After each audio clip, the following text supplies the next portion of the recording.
पावसामध्ये किती काढेल तेवढी पानं कमीच आहेत.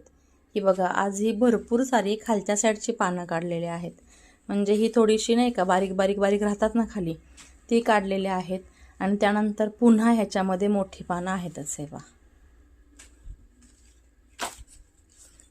हिरवीगार अशी रसरशीत आळूची पानं. खाईल तेवढ्या वड्या, अगदी म्हणजे कंटाळा येणार नाही. पण कंटाळा येईस्तवर खाल्लात तरी संपणार नाहीत अशी ही आळूवडीची पानं आहेत. ही ना 14-15 पानं काढलेली आहेत. ही भावना मॅडमला द्यायची आहेत. अजून पण आहेत, आता ती मला करायची आहेत म्हणून ठेवलेली आहेत 8-10. आणि ही 15 पानं काढलेली आहेत, कारण प्रत्येकीला एक एक राऊंड देऊन टाकते. म्हणजे सगळ्याच खुश नाही का की ताईच्या आळूवड्याची पानं होती, तिच्या आळूवड्या करून आम्ही मात्र खाल्ली.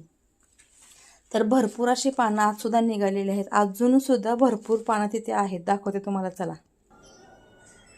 हे बघा, अजून बरीचशीच पानं आहेत. आता मला या 2 दिवसामध्ये वड्या करणं आहे, त्यासाठी ही पानं वरची ठेवलेली आहेत. कारण अजून ते कोवळे आहेत. खालच्या साईडनं सगळी भरली होती म्हणून ही सगळी खालच्या साईडची आणि या साईडची सगळी पानं काढली. तुम्हाला देठ दिसत आहेत मोकळे.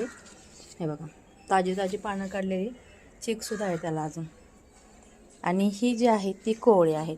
ही अजून 8-10 दिवसांनी व्यवस्थित येणार आहेत, अशीच मोठी मोठी होऊन येणार आहेत. सो आळूवड्या खायच्या तर पावसामध्ये अगदी कंटाळा येईपर्यंत. केवढ्याशा जागेत लागलेले आहे बघा, अगदी छोटीशी जागा आहे. 2-3 कांदे लावले होते, त्याचे एवढे आलेत.